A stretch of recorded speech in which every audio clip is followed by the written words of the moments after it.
This is Kim Paffenroth, author of Gospel of the Living Dead, and you are listening to The Graveyard Show.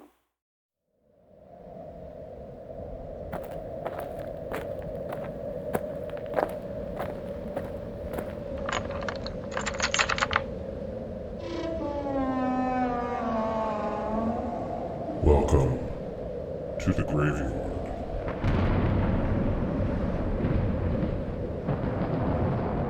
And welcome to another edition of the Graveyard Show podcast. I am your caretaker, and the graveyard is open. Welcome back, everybody, as I wrap up my interview with Kim Paffenroth.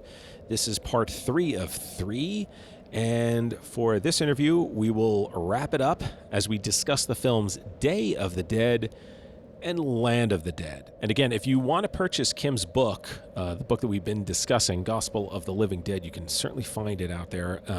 The obvious place is Amazon.com. So take a look, see if it's out there. I highly recommend it. I read the book before interviewing Kim. It's a really great book. And if you're just now joining us, we discussed Night of the Living Dead and Dawn of the Dead, and then 2 before this one, we talked about just the overall discussion of the book and a couple other topics related to the book as well. Again, disclaimer, if you have not seen Day of the Dead and or Land of the Dead, if you've not seen one or both, these films will be discussed in great detail. So spoiler alert, as we say nowadays, the movies are going to be discussed in great detail. So if you want to see them before listening to the interview, please, by all means, go watch them online, stream them, pop in a DVD, however it is you want to watch it. Go ahead and then come on back, because we're still here, man. I did the same thing last show, too. I don't know why I'm doing that. It's almost Bill Clinton-like. Anyway, there we go. Anyway... So be that as it may, we will be discussing about a lot of things in these films. Certainly, again, race, which is a theme that comes up quite a bit in these movies, as well as class. And I'm not talking about school. The class structures, as well as military versus the scientists. And who is the most villainous of villains between the films Land and Day. So there's a lot to be discussed, and I think in this interview we kind of pepper in a little bit of discussion of Diary of the Dead, which had just come out, but it wasn't included in his book because the book had come out before Diary, so there you go. You had the book, Diary of the Dead came out, and then this interview, so there you have it, in chronological order. Okay, there he is, right on time as always. My trusty werewolf, Lawrence. He is here to keep me on time and to save you from listening to me yammering on as I tend to do. So Lawrence will take you deep into the archives of the Graveyard Show podcast, where I will wrap up my interview with author Kim Paffenroth, author of Gospel of the Living Dead. Okay, and maybe a little production value, because, you know, I'm just an entertainer, folks. Okay. I'm such a dope. The time is November 24th, 2009, and the place, Graveyard Show Podcast 47. So 16 shows had gone by since my last interview with Kim. I don't know why that was. I don't know. Anyway, enjoy the interview, folks. I will be right here when you return, unless, of course, I lose my mind once again. All right. I will see you when you come back here. Enjoy.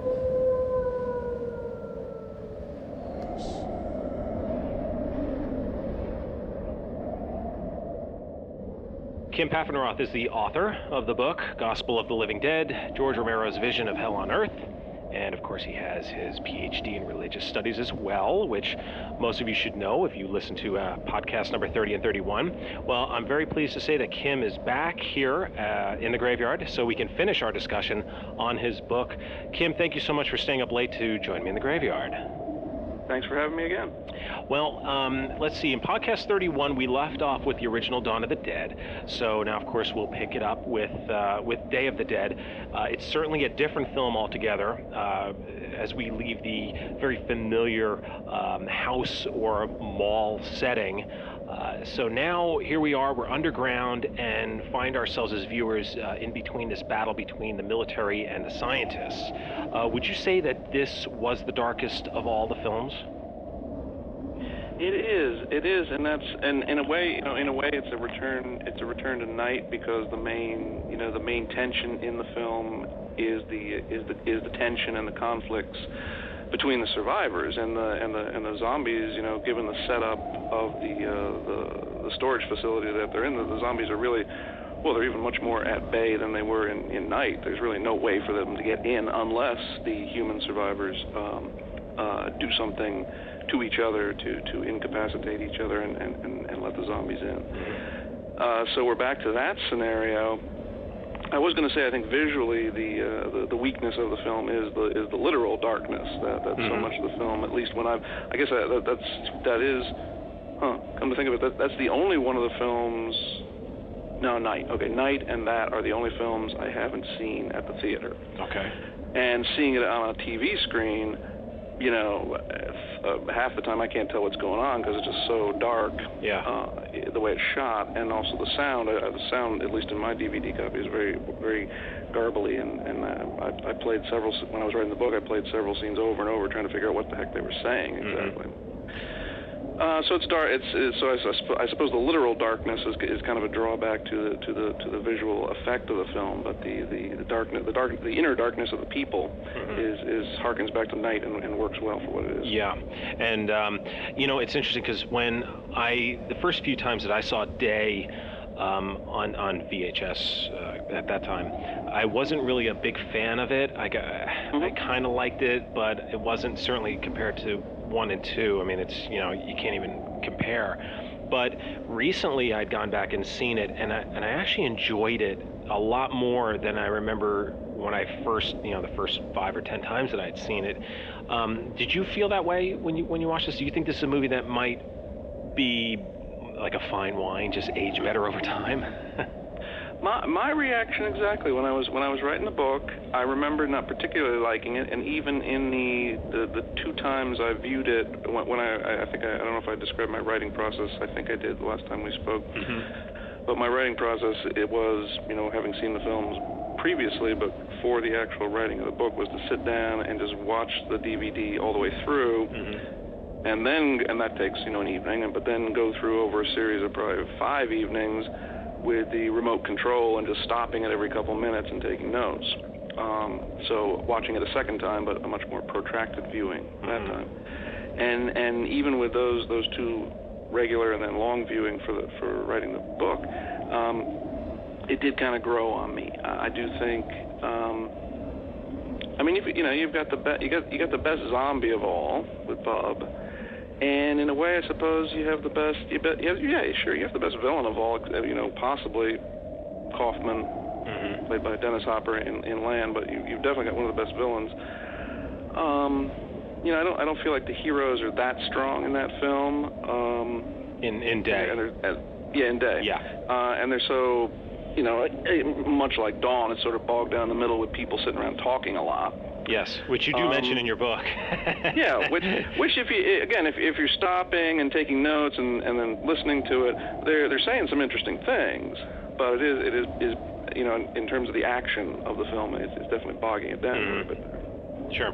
Now, in this, so yeah, it is one I appreciate as someone who's looking at the ideas, and definitely as I've talked more to fans. My gosh, I mean, they love the last 20 minutes with the feeding frenzy there. And, that's their shtick, and that's what they're into. And I can see that, again, in terms of how it's photographed, it's so different from Dawn. Dawn has that garish neon, totally fake-looking blood everywhere. Yeah. And Day has that stuff that looks like Bosco syrup. Actually, may well have been that, in the movie. Yeah. Kind of splattering all over the place. In this film, we're introduced to our heroine, Sarah, who is one of the scientists. How does she differ from the other women in the previous movies? Interesting. Well, I'd put her more in line with Fran than with Barbara. I mean, I think he grew away from the helpless woman I guess I don't know if you can say a helpless woman heroine. That doesn't make sense. That's kind of an oxymoron. But he grew away from the catatonic kind of Barbara. In the first one, he grew away from that. I suppose, if anything, she's a little, Sarah is a little more immediately capable than Fran was. I suppose what I most appreciate about Fran is how she sort of grows into the role. Yeah. And how she also maintains, just through the fact of being pregnant and through her speeches, maintains a sort of maternal presence in the film, which I always felt Sarah was sort of kind of aloof and scary, especially with the arm chopping. And it's cool and all, but she's almost a little too matter of fact and businesslike about everything. Yeah. Would you say that Fran, going back to Dawn, would you say that Fran might be maybe the toughest of the women, at least in the first 3 films? To what she grows into by the end and her capabilities by the end,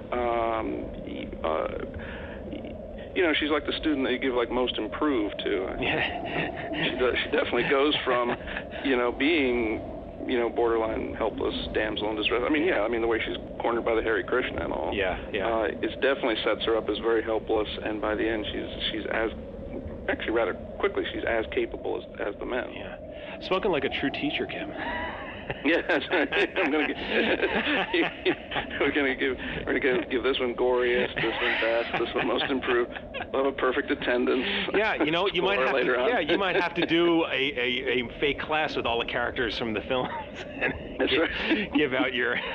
That's right. Bob gives perfect attendance. He always comes to class. That's right. Now, unlike Fran in Dawn, Sarah seems to be exposed to a lot more. Quote, real dangers, I guess you could say, in Day of the Dead. Wouldn't you say?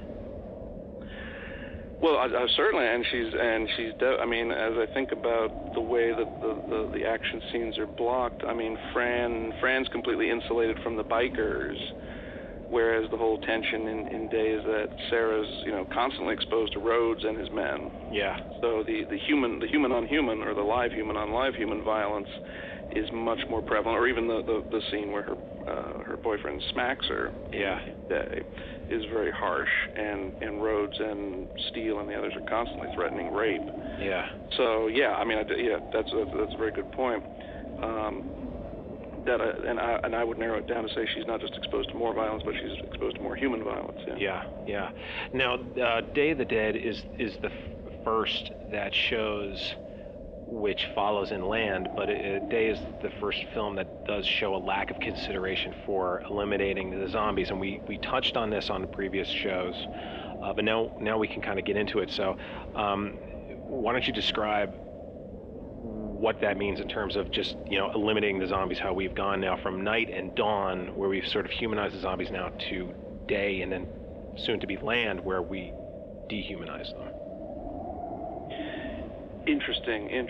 So you got to say a little bit more about how you're asking about dehumanize. Well, in other words, the kills. In other words, how in the first 2 movies, our heroes are a little more reluctant to kill the zombies because they remind them so much of their human side. But now in Day, we're starting to see the zombies are being treated more like pieces of meat, not only by the military, but by the scientists. Okay, I see that. I suppose I would put the narrative flow as it's more of a contrast. Yes, they're being treated that way, but we're constantly being challenged to see that as a moral failing on the part of the human characters. Yeah. And at the same time, of course, we're shown Bub behaving in these very shocking and wildly different ways that he doesn't bite his keeper on the one hand, but when he's offered a bucket full of people meat, he tears into that. Yeah. So I agree. When you said dehumanize, I wasn't quite sure where you're going with this. Sure. Yeah, there's a dehumanizing aspect, but there's also a counterbalancing aspect in which the zombies are shown to be evolving in a more human direction. And especially, I would especially underline it for Bub, the way he doesn't join in the feeding on Rhodes at the end. He shoots him, and the rest of the zombies fall on him, and then you see Bub wander off. Yeah. Exactly, and that gesture is repeated at the end of Land. Yeah. Well, speaking of Bub, in your book you quoted Romero saying that Bub is the quote zombie with a soul. Mm-hmm. Good. Yeah. What exactly do you think he meant by that? Well, boy. Yeah, I guess I can say this. Romero's very good, I think, at having, and it goes back to how we were talking about the visual effect of Day, Mm-hmm. and how it's both sort of a plus and a minus. Yep. It's a dark film, so that's good, but it's also a dark film, so I can't see what's happening, and that frustrates me. So I'd say Romero's narrative is similarly frustrating sometimes. He's very good at having dark human characters. Mm-hmm. Right from the anti-hero Ben, who's not fully, we can't fully root for him because he's fairly violent and selfish and domineering. Mm-hmm. And it sort of reaches, I think, it reaches the point where it really fails in Diary, where we just have a cast of people that we just don't like, Mm-hmm. and we can't root for. So that would sort of be the other extreme, or that would be the extreme that it could go to, and then you're not going to root for it. So he's always been good at having sort of soulless living people, Yep. people who we root against and we just find disgusting and abhorrent. And of course, since we're talking about Day, of course, Rhodes. I mean, although I suppose he sort of verges on the comical in some parts, and especially if you've met Joe Pilato, it verges on the comical because he's just a funny guy when you meet him. Just a very funny, excessive man. So I think again, what Romero's trying to set up is a contrast. So we've got the bad, soulless humans, but here increasingly in Day and Land, we're having the soulful zombies, mm-hmm. and he likes to play around with that contrast and get us to root for these, walking corpses. Yeah. He's just such a naughty man. He likes to do that. You wind up talking about in the book as well how Bub is the precursor to Big Daddy in Land of the Dead. Mm-hmm. Can you explain a little bit about that? Well, just that, I mean, up until then we had no clue that zombies could remember anything, or I mean, we had some indication that they could reason in the sense that they could, figure out how to open a door or something, but certainly no memory of their past lives, no ability to speak, no ability, and maybe most importantly, no ability to interact with other zombies. Mm-hmm. They just sort of bump into each other like pinballs, yeah. while on their way to trying to eat us. Yeah. So for him to have some kind of personality and to whatever, somebody asked me which Stephen King novel he was reading in the movie, and I couldn't remember because I thought it was. Oh my God! I'm still not sure. I'd have to go back and look. Yeah, But for him to read a book and talk on the phone and do things that people do. Yep. There's nothing in the first two films to set up for that. Yeah. And yet that becomes the dominant. It becomes the dominant image and theme in Land, and also spills over now into lots of other people's work, including my own. Because it seems to me like, at a certain point, you're just going to exhaust the narrative possibilities of mindless zombies. Sure. I mean. Yeah, there's a natural progression of. Yeah. They have to do something other than just walking around. Yeah, exactly right. I mean, they eat, they kill, they eat, and then they stand around, and it's that can occupy you for a while. But if you're going to have any kind of extended, zombie mythos, it seems to me you have to go in the direction of giving them more personality. Yep. Or you just have to go the slapstick direction, like Shaun of the Dead or Zombieland, and that's fine. And I think there's a huge, obviously with Zombieland's success, there's obviously a huge market for that. Yeah. But you're going to have to do something with them. Yeah. Would you say that the scientists in Day are, I don't know if I would say more villainous, but would you say that the scientists, because you would naturally think, the military with the guns and their bullying and obviously the threats that they do in the film, mm-hmm. that they are the obvious bad guys, but would you say that clearly, or would you think maybe the scientists, because of the way they're cutting these corpses up and just using them for these? Yeah, that's a good question. I mean, I do think, forgot what his original name was in the movie. Rhodes always calls him Dr. Frankenstein. Yeah. Dr. Frankenstein is obviously meant to be a counterbalancing villain to Rhodes, and those two, between the two of them, have all the good lines in the movie in terms of, you know, yelling at each other about what's going on. You know, I suppose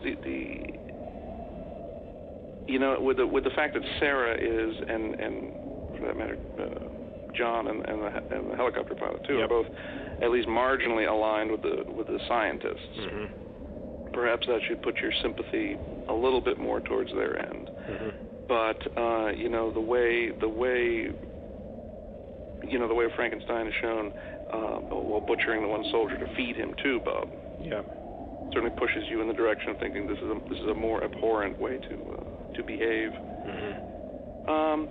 So, you know, close call, I'd say, and if you want to push me on the Dante connections, I would say Dante would put the scientists lower. You're right. Yeah. That perverted reason is worse than perverted violence. Yep.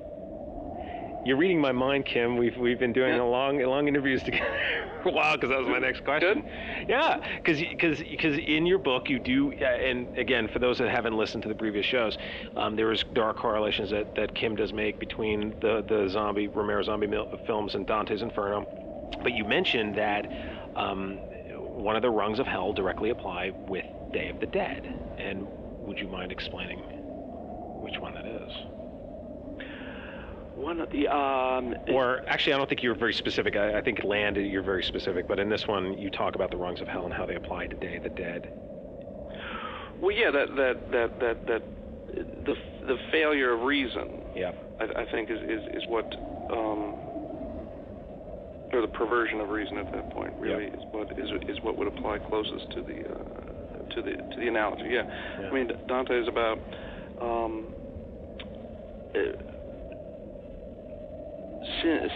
sins of appetite or desire, he would say, are less bad, because they are at least, you know, they're sort of just understandable. They're sort of biological urges. Mm-hmm. But perversion of reason is something uniquely human, for one thing, and ends up in worse abuses than simply the zombies. I mean, the zombies in a way are sort of the ultimate example of animal appetites gone berserk, right? Because they just kill and eat.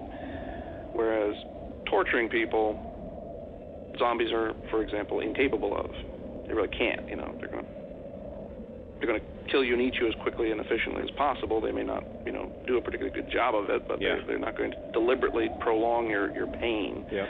Whereas the scientists do seem to be hacking them up in particularly gruesome ways. Yeah. Certainly, one scene that comes to mind is the scene where the zombie's on the table and when he gets up. Sure, everybody likes that. Or I don't know if likes is the right word, but certainly remember it. Yeah, I mean, that's just like, whoa. It's like when we talked about the elevator scene in Dawn. Yeah. How it you're not going to shake that, are you? Yeah, it's just one of those things. It's there. That's it. It's burned into your memory.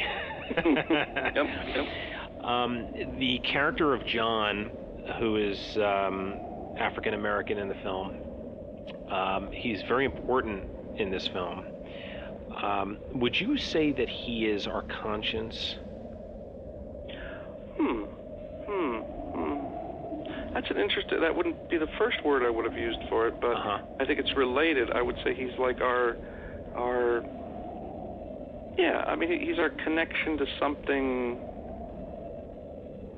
almost mystical. You know, I mean, he's almost talking in these very sort of magical, mystical kind of terms of getting in touch with something higher, and in that very noticeably Jamaican accent too. I think it's quite deliberate in the film. So conscience, and then whichever he is, whether he's a yearning for something higher or a conscience, it is funny how dismissive he is of the previously existing world. Mm-hmm. I mean, that's, I suppose, the first thing that jumps out at me about him is how he says, you know, we need to get out of this tomb here where they've put all the stuff from the old world, and we just need to forget about that. Mm-hmm. I mean, that is such a damning sort of evaluation of everything that's gone before. Yeah, certainly. and it obviously it kind of reminds me of Planet of the Apes too, you know? Oh. The way they find the missile. Yeah. At the end, you know. Yeah. Okay, here's the old world. We really need to get away from that. Yeah. Wrong. Oh yeah. God. Yeah. Wow. Yeah, I haven't thought about that one in a while. That's quite. Yeah. Beneath the Planet of the Apes is quite a nightmare sequence. That whole last bit underground. That's just good. Oh yeah. Oh yeah. With the worshiping the bomb. Oh my God! And then they take off the faces. Oh, jeez. Yeah, that again, that just stays with you. Yep. Night of the Living Dead implied racism, as we talked about in podcast 31. There's never any racist banter. There's never any racism implied. Dawn touches on it, but Day puts it out there. This is the one that really kind of just throws it out there. Yep, that's true. Yep. Certainly with the interracial couple and with racist commentary as well made by the soldiers. Do you think the effect is the same as the previous films? Do you think it has that same effect? Interesting. I guess it's just to me it's just sort of a crasser version of it. So I hadn't made any particular association with it, except that again, Captain Rhodes just seems to do everything rather more, overtly and obviously and more exaggerated kind of way. Though it is funny that they're gonna I don't know. I mean, I never know what to think of how they're going to live on the island at the end, if they even get to the island, or if that's supposed to be a dream sequence. Well, yeah, that's actually, I was going to ask you about that next. Let's move on to that, because this was the part, and again, if you have not read this book, you guys, you need to go out and you need to get Gospel of Living Dead, because it really does make you think about the series. And like it did for me when I was reading about Night of the Living Dead, and we discussed how even in my small little mind I'd written a paper on Night, and I'd seen it so many times. I never thought about how Ben was really an anti-hero and how everybody there, you're really not rooting for him. I just never crossed my mind until I read your book, and I was like, yeah, it's really interesting. In Day of the Dead, you did it again for me, where you talk about the ending. First of all, let's set up the ending for those who may be listening to this and haven't really seen Day of the Dead. The ending is Sarah and the two men, John and the helicopter pilot, are running out to the helicopter, and as Sarah goes to get into the helicopter, the zombie is in there and it grabs her, and then she wakes up and they're all on the island with the helicopter. Naturally, I thought, she must have been dreaming that the zombie was in there. But you bring up some interesting points about the different types of endings or how it could be implied. Why don't you tell us about that? Well, I did. I just think it is one of those,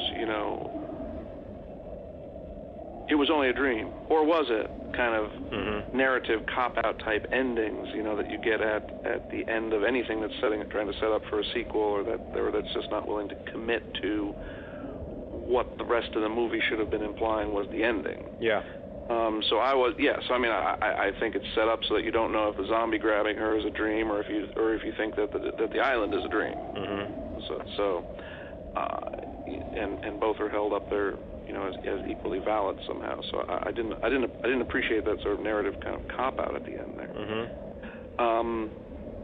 Again, as we were talking about, the ending, I was wondering.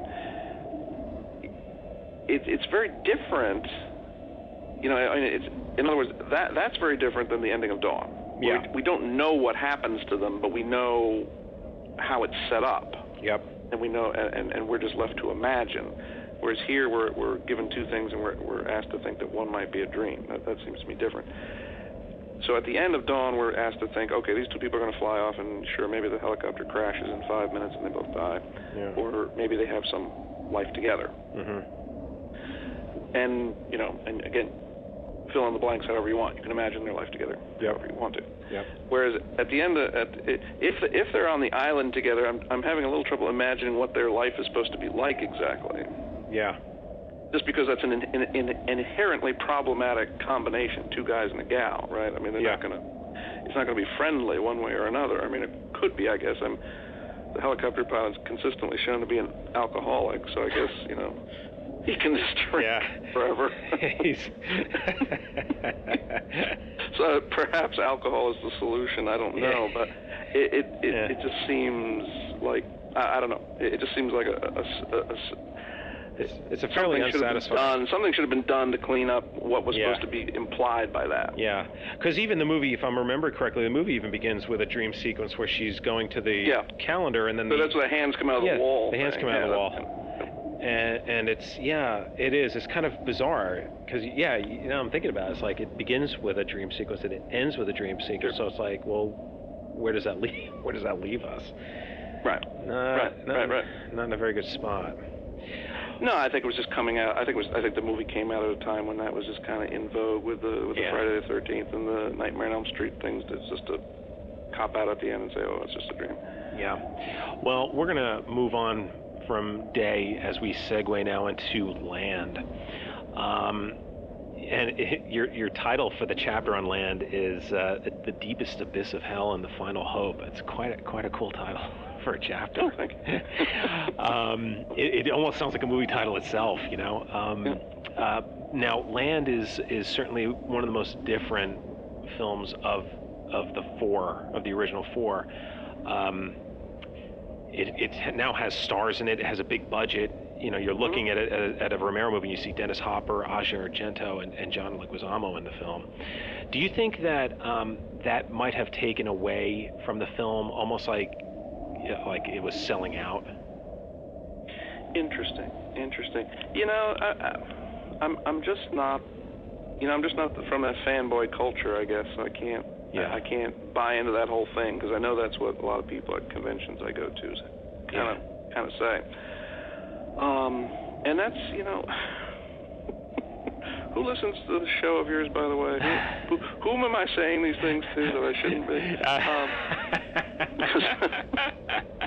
I don't know, but if you say anything controversial, I'm sure I'll hear about it. That's right. And I'll see them at the next convention. Exactly. Yeah. I mean, I was just going to say, you know, God bless the fans. If you want to subsist on direct-to-DVD videos, if that's what you like watching, then I've been at enough cons with all these boxes of straight-to-DVD stuff there that I guess there's plenty of stuff out there for you to watch.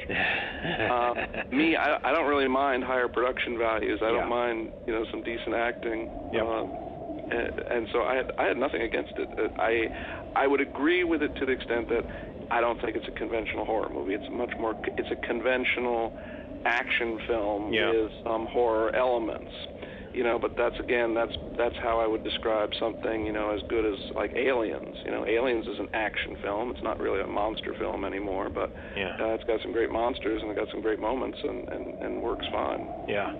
Well, the theme for Land of the Dead is definitely the class struggle. You have rich versus poor, and I would say zombie versus human as they struggle to, you know, settle somewhere and make a life.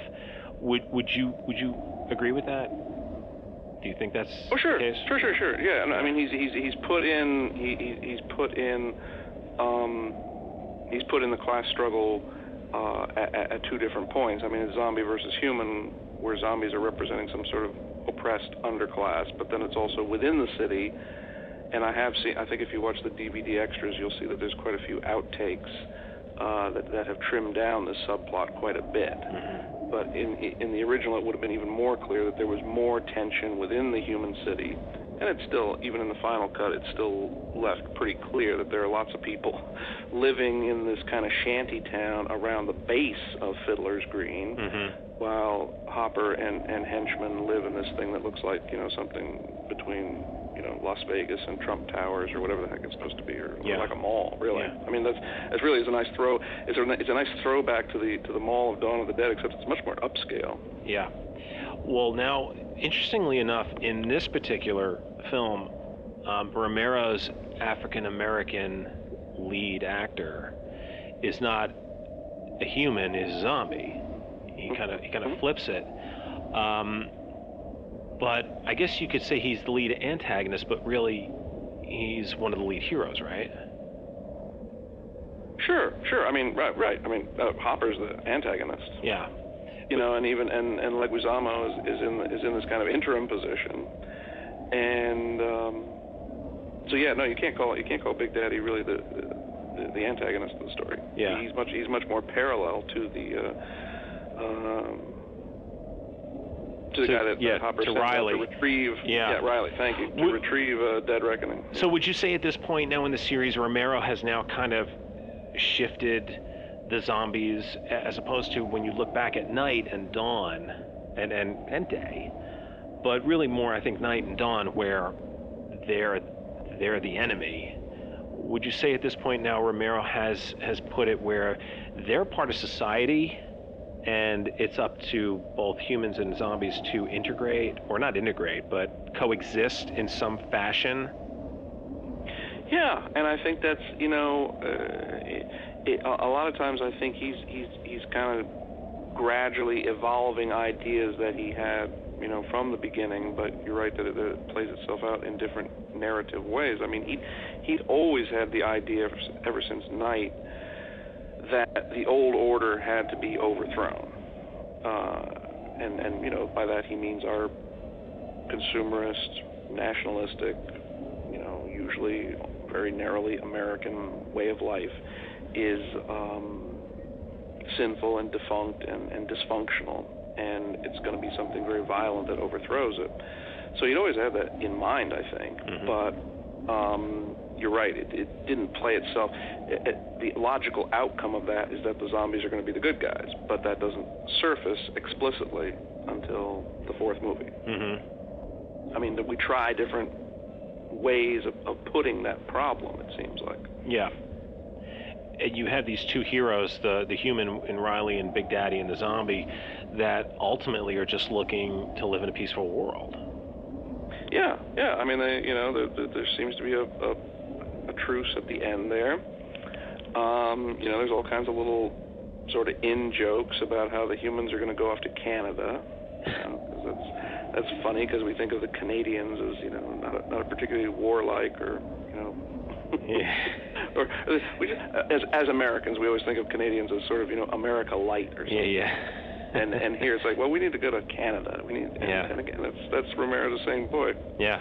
Well, it's kind of like Americans that. Yeah, because I still think of, still of that time where you think of Vietnam and you hear people going to Canada. He's harkening back to that. Yeah, very much. And he's also, and I suppose there's a gag, that the movie's filmed in Canada instead of America because it's so damn expensive to film movies in America. So yeah, he's got lots of little gags going in there, but it's all a matter, I think, of we need to give up on this American dream, quote unquote dream, that to Romero's eyes isn't working out so good. And it has he has a very interesting part where that plays out a few times is the whole fireworks thing. Oh my God. Which is so surreal, because it's like they fire off the fireworks into the sky. You have all the zombies just looking at them like they're kids. Like ultimately they're just kind of, they see the pretty lights in the sky. And in your book you mentioned how, Riley would probably just be as content as, while they're distracted, just getting out of there as opposed to just wiping them out. And sure, and I mean the whole, the fact that we associate fireworks with the 4th of July, and the zombies seem mesmerized by this sort of vestigial or residual patriotism, Yeah. And again, the way that we're sort of awed by the idea of America, and we don't see the seedy, unsavory parts, which are obviously represented by Hopper, who very carefully hides all of his evil deeds. Yeah. And of course, my God, I've said this a few times, how blatantly an anti-Bush movie is that? It's as blatantly anti-Bush as Fahrenheit 9/11, I think. And yet, to me, is sort of more fun to watch now. I saw Fahrenheit 9/11 at the theaters, and I'm not going to buy it on DVD. I don't really need to see that. But to me, the kind of satire in Land probably is more long-lasting. Would you say, I was going to say this for later, but would you say that this film sits in sort of that framework of the post-9/11 mentality?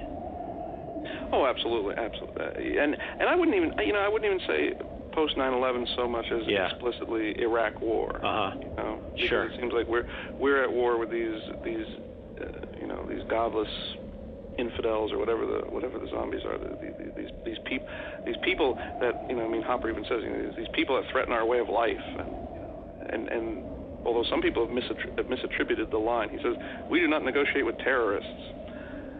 Several people have said that's from Bush, but of course it's from Reagan. Mm-hmm. But either way, I mean, it's supposed to be hearkening back to this Republican mentality of us versus them, and the them are this monstrous other who's going to destroy us. When in fact it's the union busting bosses at the top who are making our lives miserable. Now, would you say that Kaufman is probably the most villainous of all the characters in the series? Yeah, like I said, I was going to give the nod to Rhodes because Rhodes is so funny, and because I've met the actor a couple of times. But for my money, Hopper is one of the great, along with Christopher Walken, is one of the great villain actors anywhere. Yeah. So this sort of gleeful, cackling, slightly effete, but not too much so. It's just perfect for playing the crazed capitalist at the top of this shining tower. Oh, there's your 9/11 reference of the towers, right? The fact that there's a tower that's going to be brought down by the zombies. And what's interesting with his character for me is that with the goatee, he's kind of made to look like Mephistopheles. Yeah, exactly. And you actually mentioned in your book, you wrote in your book that he took on Milton's devil. Yeah, I mean, he really seems, at least when I see it, when we look out his bay window at what's supposed to be the great view that he has there, it looks to me sort of like the surface of the moon, or Auschwitz at that point, and yet, this is his realm, and it's good to be the king there. Yeah. And that's kind of what he wants, and there's just not that much to it, but it's what he's got. Making the most and of it. And again, it very much contrasted with the beginning of the movie, where the poor zombies just want to be left alone to, kind of shuffle around and hold hands and play musical instruments badly and be with their kids, Yeah. So the zombies have all these sort of homey, middle class, middle America, domestic kind of desires. Yeah. And they're the ones that are being preyed on by this crazed robber baron at the top of a tower. Gosh, Kimmy, maybe just think about that again now, because it's like, it may not be so much as rich versus poor, but it might be all three classes, with the zombies representing the middle class. I never even thought about that. And Son of a gun. Up between, that's right. Hey, you got me they are again. the ones being preyed on, yeah. They are the ones being preyed on. Damn it, Kim, you got me again. Yeah, well, it's a mark of a good piece of art is if you can keep looking at it and seeing new implications to it. Really? And I do love the name of the town. Oh, yes. Yeah, tell us about that, because I read it and I did not know that. Why don't you explain to everybody what Fiddler's Green, or where the name Fiddler's Green came from? Well, that too. I was thinking about, but yeah, I mean, Fiddler's Green is contrasted with the zombie town, but Fiddler's Green, I think, it seems to come from a sailor's song about this kind of, this place that's like what's it called in Pinocchio? Paradise Island? Oh, yes. Yes, right. Yeah. Where it's a very sort of hyper masculine version of paradise, because you just go there and you drink and carouse and just act up, and there's no rules. It's a nice thing. And I mean, the main associations I have when I saw it in the movie was it looks like those $1.5 million condos that you see advertised in the back of in-flight magazines. This real estate porn kind of stuff that you're just held out, and that's exactly how Cholo is being seduced into it, right? Yeah. Go out and kill for Kaufman and rob and steal, and maybe we'll let you into the bottom floor of Fiddler's Green. Of course, they won't. Yeah. I was also thinking of the contrast between that and the zombie town, which is named Uniontown in the movie. Oh. And that there's references to unions and busting unions, and maybe references to slavery, with the Union fighting against slavery in the Civil War. And of course it is. I understand it's a real suburb of Pittsburgh. But so are lots of other towns. Yeah. We've named it Latrobe or any number of other places. So, I think there's some deliberation that goes into these choices. You, going back to Dante, you mentioned, now this is the specific one, you talked about how land is put specifically into the 9th rung of hell. Can you explain why that is? Just with the satanic figure of Kaufman and how he rules over this and buys into this whole system and seduces other people into doing so. Yeah, I suppose that's part of it. Yeah. He has one of the best lines in the series, which we talked about previously. You mind repeating what that line is? When he talks about the land talks about zombies, creepy out. Yeah, that and the other one when he talks about was it truth in a land? What does he say? Yeah. One of his henchmen says, "We're in trouble, sir," and he says, We live in a world where corpses get up and walk around. What possible meaning can trouble have for me?" Words to that effect. I forget if he said we have a problem or we have trouble. Yeah, because it's so true. It's like, we gotta put things in perspective. And you mentioned too, which is also another interesting thing, is that as much as Kaufman wants to thrive, he does need the zombies to keep this chaos going and keeping. He's as much reliant on the zombies being alive as being dead, right?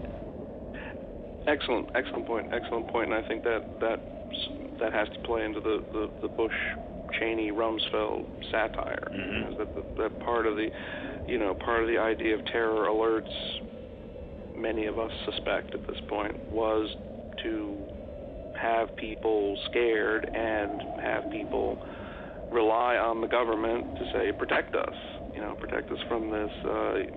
We don't care if you read our email or keep an eye on or monitor our phone calls or whatever. We just want to be safe. Yeah. So you can easily imagine in a world where corpses get up and walk around, if someone offered relative safety from that, you would give over a lot of your rights and to them. Yeah. Speaking of safety and protection, you talked about how Riley makes an observation that the fences might be locking them in as opposed to keeping the zombies out. And it comes into play late in the film when they're trying to save the residents of Fiddler's Green, trying to escape, and certainly one of the most haunting parts of the film is why they can't escape because of the electrical fences and they just get devoured. Yep. Trapped in between the fence and the zombies. Yeah, certainly it does play on security fears that we have in the real world. Yeah. In our eagerness to protect ourselves, that we kind of wall ourselves in. Yeah. Now, we did touch on the ending of the film a little earlier, but would you say that land, well, for those again who may not have seen it, I'm sure everybody has seen it that's listening, but when Riley and Big Daddy see each other, they look at each other, and Riley just says, "No, they're just trying to find a place to live. Let's go to Canada." Would you say that this is probably the most hopeful of endings out of all of the films? Yeah, I mean, I think that's as far as Romero's ever willing to go. Mm-hmm. He's not gonna have people and zombies living together in peace, and he's not. Well, I suppose the main thing he's not gonna have, and what makes him the most interesting, I think, is he's not gonna have a return to the way things were. Mm-hmm. He's not gonna have like, let's kill all the zombies and reestablish America the way it used to be. Yeah. That, I mean, I understand that there's some of that at the end of Night, but it's really a rather terrifying image, with bodies with meat hooks and being thrown on a fire. Yeah. But in all the other movies, it ends with some version of something other than this is going to rise, and Land seems to make it the most clear that could be a new society, but not one not one like the old one. And as I say, it seems like Kaufman's Society is the one that's the most conscious, deliberately a parody of current American civilization. Now, your book covers Up to Land, and in a minute I'm just going to ask some of your thoughts on the remake of Dawn. Again, it's just a little bit, 28 days later. We don't have to get very in-depth. But did it surprise you after, because you did this great book on the 4 films, did you think that Romero would ever go back? And were you surprised that he did Diary in terms of almost like starting it over again? Almost like he was rebooting his own zombie franchise? Surprised. Yeah, because it's a reboot in the sense of going back to the first day of the outbreak. Yeah. So I could see that element, but again, I think on the other hand, it is so okay. It's a couple things. Yes, it's a reboot. Yes, it's a return to some of the night type ideas, but at the same time, it's so rooted in current situations, and the fact that that not only will that really to say the apocalypse will be televised is sort of dated already. Yeah. That's so 90s to say that. The apocalypse is going to be blogged and twittered, or tweeted rather, excuse me, and shown on our cell phone cameras. Yeah. And he's just fascinated and appalled at that media frenzy of everything. Yeah. And so, since that's what we're all so immersed in right now, that's what he wants to parody now. So in that sense, the movie makes perfect sense for the time it was made. Yeah. And he'd always been playing around with making fun of the media ever since the first one. Casting himself as one of the news people, casting himself as one of the news people in the newsroom in Dawn. Yep. So it makes sense that he'd want to make fun of that eventually. And it reminds me of when we talked about Night, how during all this action, as soon as the newscast would come on TV, everybody would kind of stop and watch the TV. And it's like, well, the action's happening right outside your door. What do you need to watch TV for? That's right, exactly. And I was struck because I recently saw Night again as part of this Night of the Living Dead Reanimated. If you get a chance to see that project, or have that guy onto your show, you should. Okay. They've taken Night, right? They've taken the soundtrack of Night. Yeah. So you're playing the soundtrack of Night, and they've had different animators provide animations for it. So it still tells the story, but it tells it with all different animated images, but with the same soundtrack, the same voice and sound effect. It is. And this time through, I was struck by exactly that. It cracked up the whole audience. When Harry's trying to get his wife to come out of the basement. Yeah. It's the argument isn't it's safer up there. Where he's saying they say, well, it's safer up there. We need to go up there. And then he says, and then she says, well, wait, they have a television up there, and that's the point at which she goes upstairs. Yeah. That's the deciding factor. It's okay. God. And you know what? Here we are 40 years later, and that line could still exist and sound just as original as it did 40 years ago. Yeah. Yes. Unbelievable. We have bought into it. And as I say, all the new immediacy and new kinds of connectivity, the new kind. But of course, in Diary, that's of course the irony is all these new forms of connectivity disconnect the characters from each other. Yeah. And the whole time I was watching it, and I think anybody would share this, the whole time you're watching it, you're like, put down the camera and help that person being devoured, or put down the camera and defend yourself. You're being attacked, and it's like it's like, what are you doing? Before I let you go, let's just hit really quickly on the Dawn remake. Sure. Certainly, it was, for me, a true remake because it took the original premise, but it really did change it to reflect the times that we're in now, and it didn't try to make a direct copy of the original. How would you rate it as a non-Romero/Romero movie? I really rediscovered the genre because of that. I hadn't, I'd played Resident Evil at Dave and Buster's at the arcades, and I'd played House of the Dead. So I'd seen some of the video games, but I just hadn't really thought of zombies for years and years. And I started seeing the ads for that in the early spring of 2004. And I went and saw it opening night, and I was just like, oh my gosh, this is why I like zombies. Yeah. So for me, it really worked. And I would say the same exact thing that I said about Land. I would say, this is just a great action film. I mean, and I don't care, even if you don't like the whole film overall, you can't tell me that the opening sequence and the opening, leading through the opening titles. Yeah. Right? Yeah. With Johnny Cash song.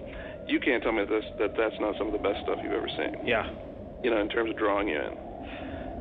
Yeah. So yeah, it worked for me. Yeah, I mean, I have to say, I'm not thrilled with a lot of remakes, reboots, whatever it is you want to call them. Sure.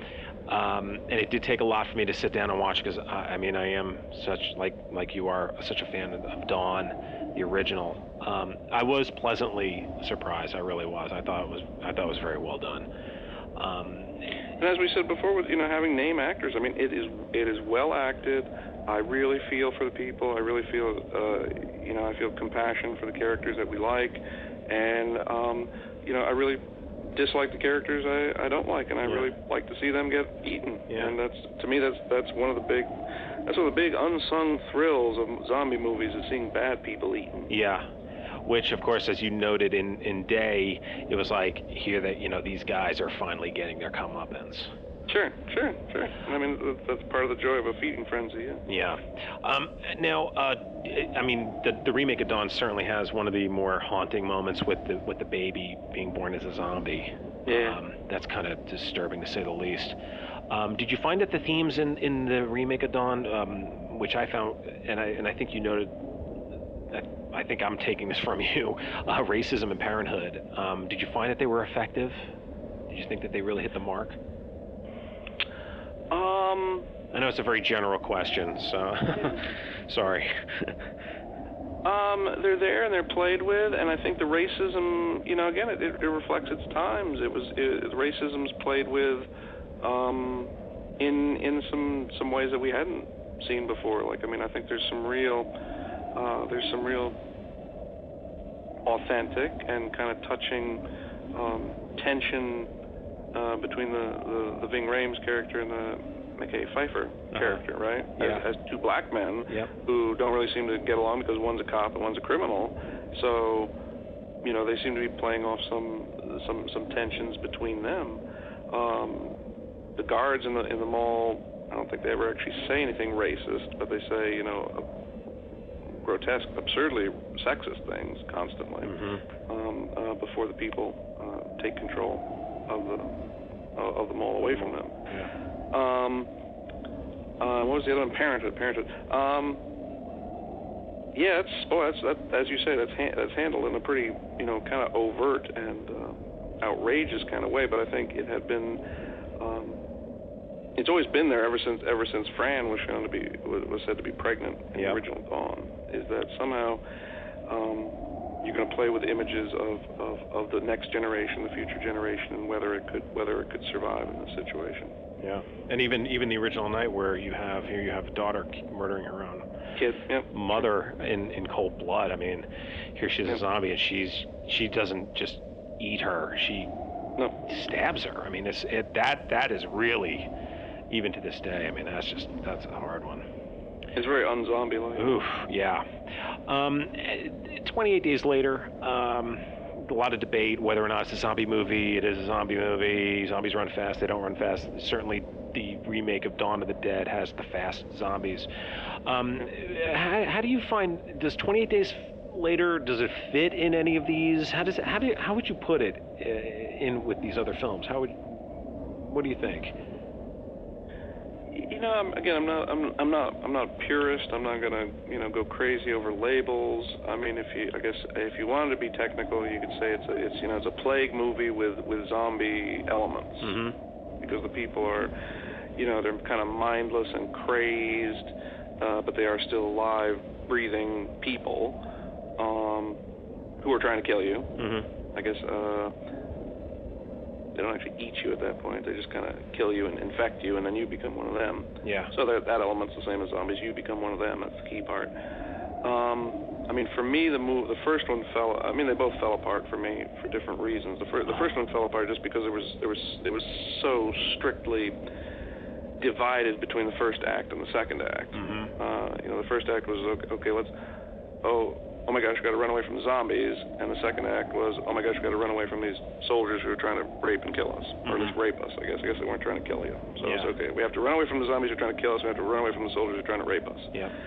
And I just didn't feel those two halves were integrated too well. I thought the soldiers did come off as rather, sort of cartoonish sort of villains, as much or even more so than the soldiers in Day. Yeah. I thought that really could have been handled better.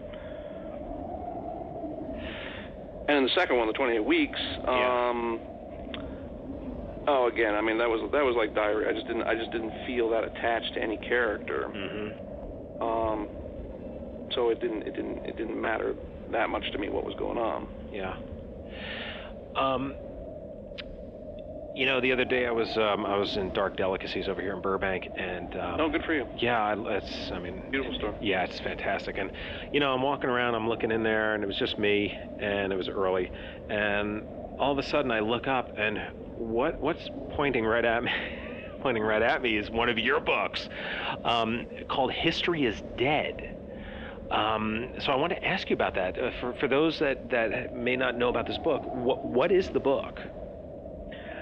That's one of the projects. That's really one of the projects I'm the most proud of, because that's one that I edited. So you got 20 authors. Almost all of them are new. Almost all of them are first time published. And the premise, the hook on it, is that we're going to have zombie stories set before the 20th century. Wow. So not so much. There's not going to be so much shooting. Yep. And therefore, by definition, it's also not going to be apocalyptic either. Sure. It's not the end of the world, since the world went on afterwards. Zombies through history, and that was the challenge, and all the authors just had a great time thinking of scenarios for the zombies to go through. So you got your, and it goes chronologically. So your first story is zombies versus cavemen. Wow. And you go through zombies in the Civil War. Zombies started the Chicago Fire. The last story is set in 1899 and is Thomas Edison, of all people, is a mad scientist who's creating zombies in his basement. Oh my gosh. It's hilarious. That is awesome. So there's lots of funny ones, yeah, and there's lots of creepy ones. Yeah. And I was just awed by how much creativity we had going. So what made you come up with this idea? How did this lightning bolt hit you? It probably was. I'm trying to think if it was. Yeah, it was probably from reading Zombie Survival Guide. Because he has a little bit of that at the end where he talks about different zombie attacks through time. And I thought, his little stories are just a couple sentences long of different zombie sightings through the centuries, and I thought, boy, if we really had some stories to go along with that, those would be cool. And I also, I want to see my monster in a different setting, because you're just so used to seeing him shot in the head. Yeah. How would this play out if it wasn't such a firearms intensive story? And now, are there a lot of historical people in it, or is like Thomas Edison just happened to one of the few or the only one that might be there? Interesting. Let's see. How many famous people? I know I had a lot submitted. I ended up rejecting a lot because I thought it was just it didn't always work having the famous person show up. There is. I guess I can give it away because I would assume that the reader would figure out. There's one story where it's never said that it's actually one of Henry VIII's wives, but that's the implication. Okay. And I'm trying to think if there are any. I don't think there are any other famous people in there. Okay. But I think. I think anyone would like it, and it's as you saw, if you saw the cover, you can vouch for the cover being pretty cool. Yeah, the cover was great. That's what caught my attention at first, because at first I thought it might have been, maybe a nonfiction, and then I looked down, I saw your name in big letters, I'm like, wow, this is unbelievable. I'm going to be talking to him in like a week. So of course I had to look through it briefly. And I wanted to make sure to talk to you about that. So is that a brand new book that has just been released, or has it been out for a while? No, that came out in 2007. Okay. And I mean, how did you wind up getting the writers? How do you go about editing a book like that? I mean, do you call a publishing company and say, this is what I want to do, or how does that go? How does that go about happening? Interesting. For me, and I'm sure it goes different ways depending upon the publishing house and the editor's respective relative fame and their needs at the moment. I'd written my first novel for Permuted Press, and by that point I'd also, of course, written Gospel of Living Dead. Yep. So I was a little bit, just a tiny bit, known in the zombie world. And Permuted Press does, they're branching out a little bit now, but especially back then they were almost exclusively zombie fiction. Mm-hmm. So yeah, I was in contact with the editor at that point, so I could just say, look, here's the hook as I just described it to you, and he went for it. Wow. And it was a matter of zombies being big at the time and still being big now, so that's good. Great. So what? I wouldn't suggest to everybody you go to an editor and pitch an anthology idea to them. Right, not going to fly. This just happened to be I was in contact with a zombie press about zombies, and I had written some zombie books, so it worked well. Sure, a business connection. Yep. Yeah. So what's coming up for you now? What, have you had any books released that are brand new? Do you have anything coming up down the road? Where is Kim Paffenroth at right now? Well situated. There are .com bubbles and there are housing bubbles. There are all kinds of bubbles, but there's no zombie bubble. It just keeps rising. It doesn't pop. It just goes. I have this kind of the sequel anthology to History's Dead. We did The World is Dead. Okay. That literally just came out. Similar kind of hook. We're looking at zombie scenarios significantly after day one. So not zombies rising and taking over the world, but at some point, months or years or even decades later, where zombies have taken over the world and people are living in some sort of new society or situation that they've arranged. So that was the challenge for the authors, to imagine what that would be like. And some so it's I don't want to say it's sci-fi-ish, but some of them are definitely in that direction of how people would cope with these zombies through some technological advancement. Or sometimes it's just brute force, or many of the stories do have zombies that are not your typical zombie, but have a little bit more of the Bub, Fido type in residual intelligence going on. So that was huge fun. Next year we'll have the trade paperback edition of another historical one, this time written by me, called Valley of the Dead. That is that's my take on one of the classics. The premise there is that before writing Inferno, Dante had witnessed and engaged in fighting a zombie uprising, and that's where he got the idea for writing Inferno. So it's sort of a zombified Inferno. And that was huge fun to write, because I'm fascinated by Dante's thought, and it was a way to work him in as a character and an influence on the work. Wow. And the pocketbooks edition of my first novel, Dying to Live, which came out with Permuted Press back in 2007. Permuted is now in a co-publishing arrangement with Pocketbooks, to where some Permuted titles are now being re-released with Pocketbooks in a much wider distribution to regular bookstores, and that'll be out next year. And obviously, if people want to find your books, they can go to the usual internet sites. Amazon, Barnes & Noble, or the publisher's website. And Dark Delicacies. Please, by all means. And your website is gotld.blogspot.com, right? That's me. I blog every day. And you also have a Twitter account. I don't do that as much. I never know what to say on there. What I have for breakfast or something. Twitter's very strange, self-indulgent expression, I think. I always tell my listeners, I'm like, you'll never know what I'm eating or what I'm doing. You'll just get show updates. That's it. I'm lucky I have time to do the interviews during the course of a week. Let alone all that stuff. I can't even imagine how you keep up with everything with your teaching and your writing and everything else, and staying up late to do these interviews with me. Kim, it has been an amazing three podcasts interviewing you. You've been an amazing guest. I want to thank you again for coming on the show, and we will definitely have you back on down the road. I want to wish you and your family happy Thanksgiving, and we'll talk to you soon. Thanks so much for having me.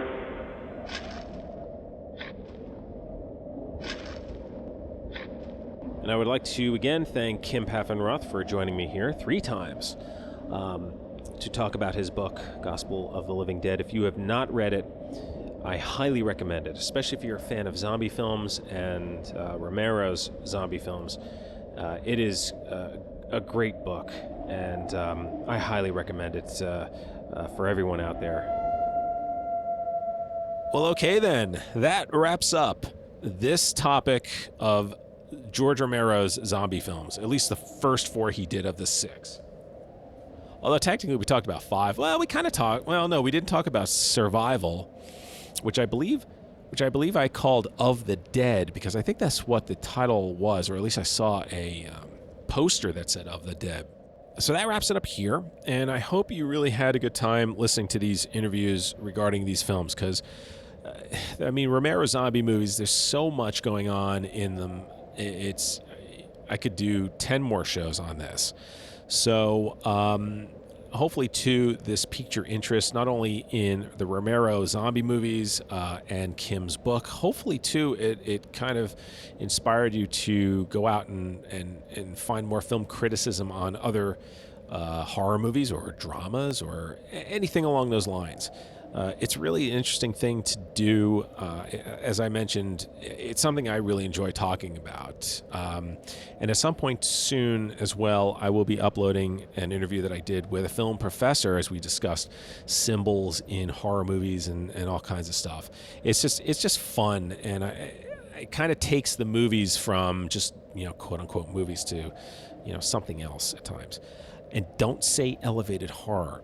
Those 2 words combined are not allowed inside the graveyard. That is the one thing that can never be muttered or uttered or said in the graveyard. That's like saying Macbeth in a theater. Elevated horror, and that's a whole nother topic. And now I just realize I'm starting to go down the rabbit hole. But please do not confuse film criticism with elevated horror. It's a non-existing thing. And if you agree or disagree, you can let me know. gyspodcast@gmail.com. gyspodcast@gmail.com. G as in grave, Y as in yard, S as in show. gyspodcast@gmail.com is my email address. No social media just yet, but that may be changing in the not-so-distant future. Looking ahead at the next show, well, I realized I've been hearing a lot from filmmakers and authors, and mostly it's been guys, and I don't want there to be a misconception that I only had guys on the show, or at least majority of my interviews that you've heard are from men. So I thought it's time to let the ladies in, and the Graveyard Show podcast had a lot of female guests on the show, especially when it was Women in Horror Month. So I thought, why not turn it over to the ladies, and that's where we're going to be headed starting next episode. And it's going to be some great stuff, as always. The ladies bring it, man. And some of my favorite interviews were with many of these women, because it's just some great stuff. So stay tuned for that. And if you're a fan of horror, and if you know anyone else that's a fan of horror, please let them know about the show. Let me know your thoughts. Email me. Leave them on YouTube comments, any of the other comment sections on any of the other podcasting sites. It's always great hearing from you, and it just helps me out as well. Okay, that's going to do it for me. And as you exit the graveyard, I would like to remind you, as always, to please lock the gate behind you. We certainly don't want any of the resident zombies to get out. Until next time.